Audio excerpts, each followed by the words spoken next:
everyone. My name is Evie Lupine. Welcome back to my channel, and today I have another video for you all. Today, I want to revisit a question I get asked all the time.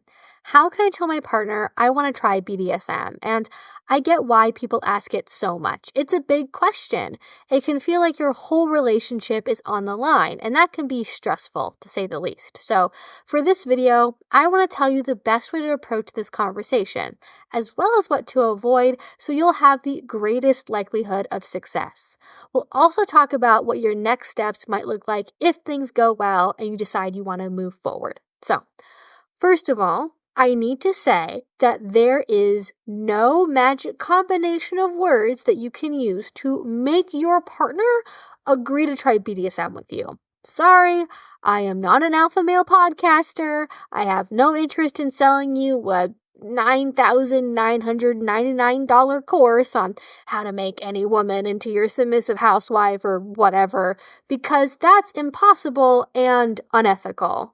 You shouldn't make anyone do anything they don't already want to do. And the purpose of bringing up your interest in kink should be, in my opinion, to be vulnerable with your partner and potentially deepen the relationship, no matter their response. Not finding a way to coerce them into being your dom, sub, or kink activity dispenser. Even if you really want to try BDSM, or you think you might need it in order to be happy, sorry, you can't make your partner be into anything. Some people are just vanilla, and that's fine. Or they might not have the same kinks as you, and that's fine. So please, don't try to use what I am about to say to pressure, coerce, force, or otherwise strong arm your partner into doing anything, okay? Manipulation, not cool. I hope we all understand that. So before you say anything at all to your partner, we need to start by weighing how important this conversation is to you versus the potential risks. If you're in a brand new relationship and you're 100% confident you need to have kink in order to be happy, and your new partner seems like a fairly adventurous, open-minded person, the risk-importance ratio makes it pretty clear that this is going to be a good idea to bring up as a thing that you could potentially do, rather than not saying anything at all and just sitting on it. But if you're watching this video, chances are your situation isn't so clear-cut. What if you've been married for 20 years, have 3 kids, but a fairly routine and vanilla sex life? You know, it's okay, but it could be better. And you aren't so sure if BDSM is going to be that thing that takes your relationship to the next level. And you have absolutely no idea how your spouse will take it. In that case, the risk-importance ratio is a little more subjective. Are you more of a risk taker, willing to bet it all, just hoping for the best outcome? Or are you more conservative and you'd rather keep a relationship going, even if that means you have to forgo pursuing your fantasy life? So, to begin with, before you talk, I'd ask yourself the following questions. How new is your relationship? Are you married? Do you have kids? How open have you been with each other about your current sex life or your past sexual experiences? Do you talk about your fantasies at all? Use vanilla toys or watch porn together? Is your partner more of an adventurous person, or are they more reserved or even prudish? Do either of you have a history of guilt or shame around sex, or maybe sexual trauma? Do either of you have any religious beliefs or even baggage from past beliefs while growing up about the right way to have sex? How important is this kink to you?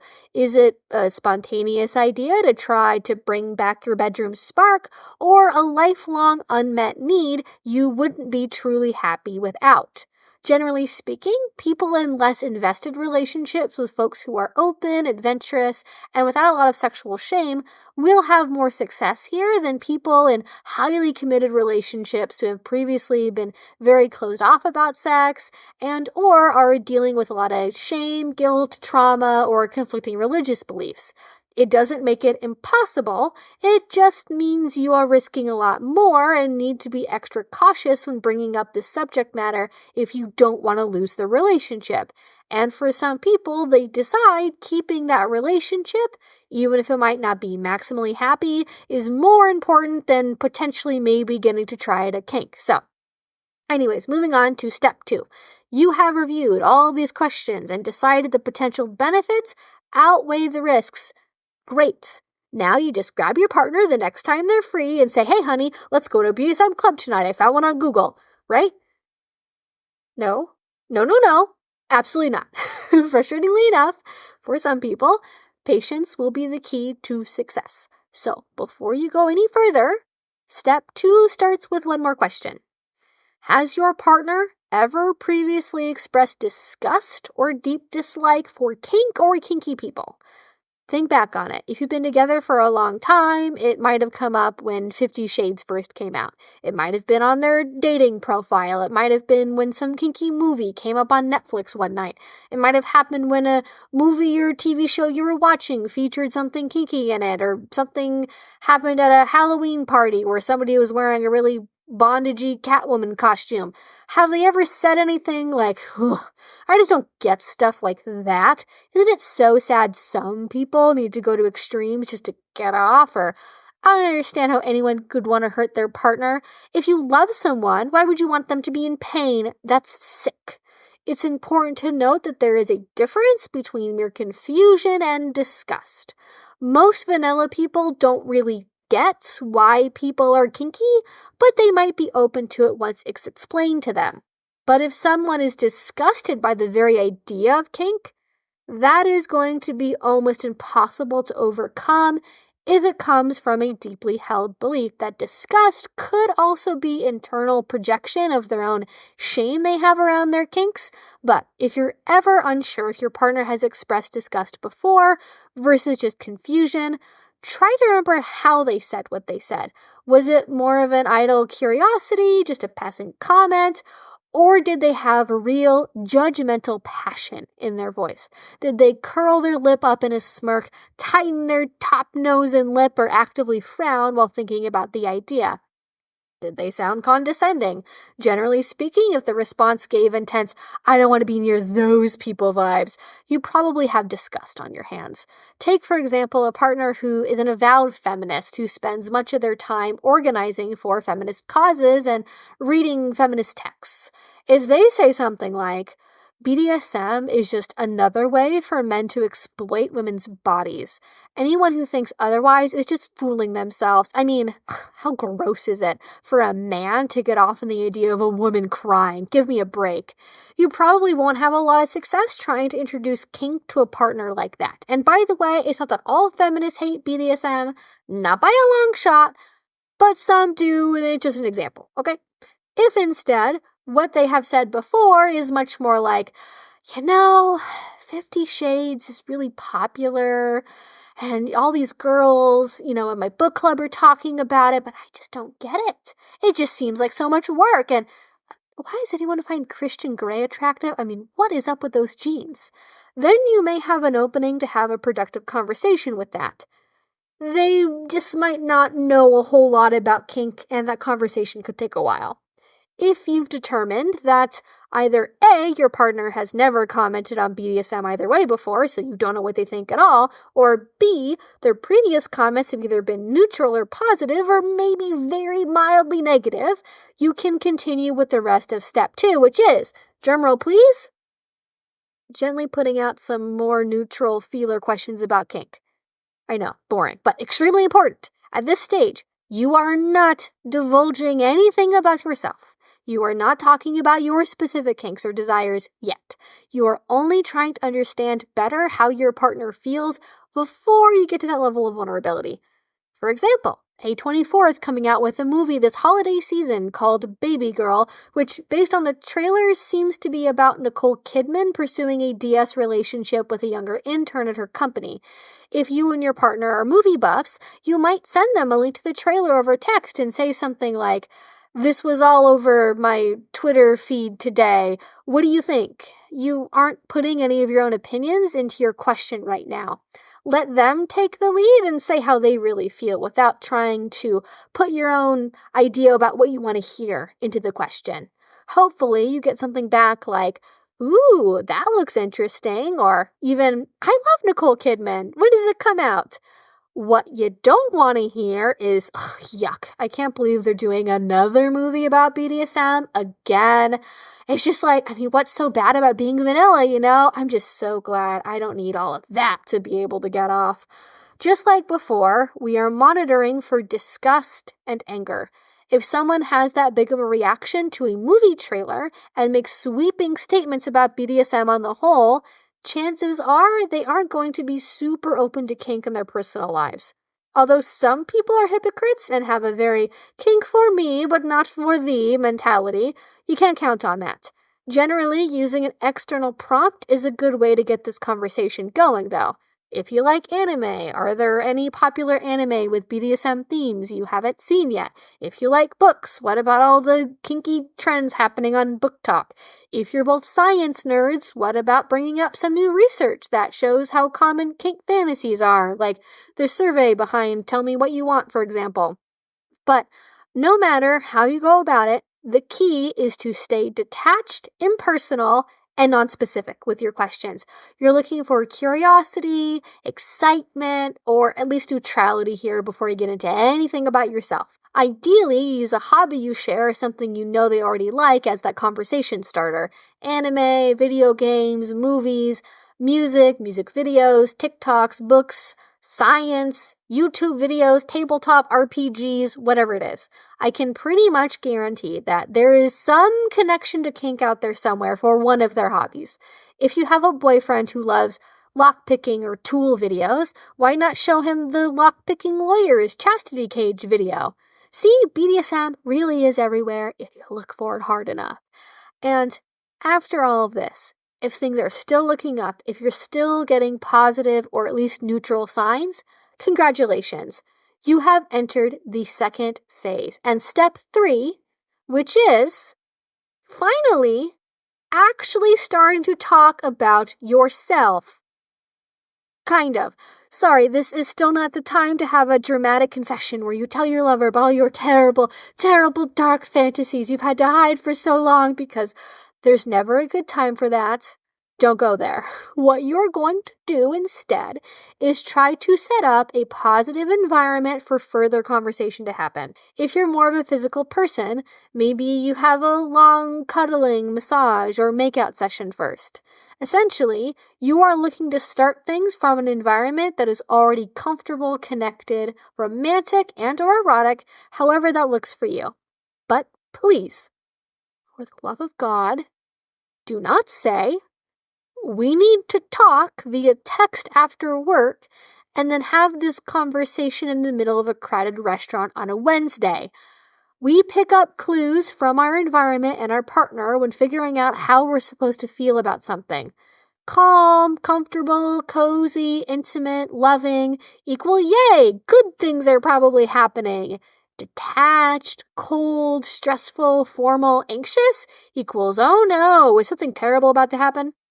So many people mess up at this stage because they accidentally signal to their partner that this is something scary and anxiety-inducing because they're scared about the conversation. Language like, "we need to talk," "you might not like this," or "I have something I need to tell you," is going to set off alarm bells for most people, as is being in a public setting where other people can overhear you, and you also can't be physically close with your partner to be able to reassure them. All of those stock phrases just scream time to panic, especially when paired with anxious, timid, standoffish, closed, or sad body language. So check yourself before you start this conversation. Be confident, make eye contact if that feels safe for you, or at least don't nervously dart your eyes around the room in a way you normally wouldn't. Keep your shoulders back, keep your voice low and steady, and your body relaxed. No clenched jaws or fists, okay? No hand wringing, none of that. If you seem nervous, they are more likely to feel nervous in turn. Your body language will set the stage and your word choice matters. Don't get too stressed about it. And don't try to force this conversation into a busy, hard evening either. If either of you are distracted by worry over jobs, money, kids, family, illness, whatever, you are not going to be in the right state of mind to be able to do this. This is also why starting this conversation during an activity you already enjoyed together, like a massage, can help, because you're more likely to be in that relaxed state. And it also doesn't seem like a formal pronouncement from on high that way. You're just talking, as couples do. Rather than saying, I have something I need to confess, start with, okay, so this might seem super random, but have you ever thought about spanking before? It's even better if you can work this into whatever activity you're doing together. Maybe when you're watching Secretary after the movie is over, you might say, what did you think? And after you hear their answer, you can follow that up with, I have to be honest, I thought that scene where Maggie Gyllenhaal was wearing a yoke around the office was actually pretty hot. The goal here is not to confess every kinky thought you've ever had for all of time, but just to give a little taster that this is something you're actually into. You're opening that door of vulnerability, and hopefully they take that opening and either do the same or at least show respect for your honesty. If you get a positive response or a neutral one that indicates openness, you can get more direct. Actually, the idea of seeing you in bondage is pretty hot too. Is that something you've ever thought about before? If you play your cards right, this can even branch over into dirty talk territory. Stick to just bringing up one specific thing for now and exploring how they feel about that one thing. There's time to talk about all of your kink desires later if things go well here. What is super important, though, beyond the setting and emotional context of the conversation, is what you talk about and how you talk about it. If you just ramble on and on and on about how turned on you are by bondage prawn and how you've always wanted to tie a girl up and none of your ex-girlfriends would ever let you, that's probably going to seem selfish and be a turn-off for the majority of people. But if you emphasize your partner, how special they are to you, how turned on you are by them, that is going to keep it framed as an us and we thing and not a you thing that you're imposing on them. Emphasize that you want to grow your relationship and explore things that bring you more joy and pleasure together. Not because your current relationship is unsatisfying or not enough in some way, but because it is already so good, you feel safe to explore even more with them. You're not remaking the ice cream sundae from scratch. You're working together to put on extra toppings on top that you both enjoy. This is additive and mutual. It's you together, not one person asking another for a favor. Especially if you haven't ever done anything like this with a partner before, or even disclose these desires to anyone else, you can say, I trust you in a way that I haven't with anyone else before. It really means a lot to me that you're willing to let me be open like this. Thank you. Stuff like that is catnip to people who want deep, connective relationships. And remember, your partner is a person too who has their own private fantasy life that you may not know about and past experiences you've never heard from them before. Give them space to talk about their fantasies too, or things that they've done before and that they would love to try again. And even if they don't have other experiences or complex fantasies they want to bring to the table, at least give them room to ask questions. Don't bulldozer them, and you never want your partner to feel like you're railroading them into trying a kink they're not into. At this phase, now that the door is open, step 4 is to keep having these conversations and to eventually talk about how and where you want to try whatever your kink is. Just keep following the same principles that we've been talking about so far. Frame it as a mutual positive experience. Talk in a relaxed, comfortable environment when neither one of you is stressed. Pace yourself and leave room for questions and concerns. And sometimes people do get stuck at this phase. They're at the very end of the diving board. They're maybe ready to dive off, but they never take that jump. It's one thing to say what your fantasies are, and another entirely to actually do them. And if that's you, don't worry, I have a video soon talking about how to actually go to your first kink event. And I already have tons of videos with ideas for beginner-friendly kinks. And if after hearing all of this, you're still nervous about what it might mean for your relationship to try and bring your kinks into reality, I actually have some good news for you. According to the book I mentioned earlier, Tell Me What You Want, quote, Those who haven't acted on our fantasies may be missing out. The overwhelming majority of my participants who acted out their fantasies said that the end result either met or exceeded expectations, 86%, and further, that it had a neutral to positive impact on their relationships, 91%. So, by and large, the outcomes of acting on our fantasies seem to be pretty good. If this survey is anything to go by, that means you have a pretty good shot if you decide to open up and tell your partner about your kinks. It won't always work out, sure, but nothing in life is a guarantee. And if you don't ask for something, you're never going to get it. So why not ask? See how things go.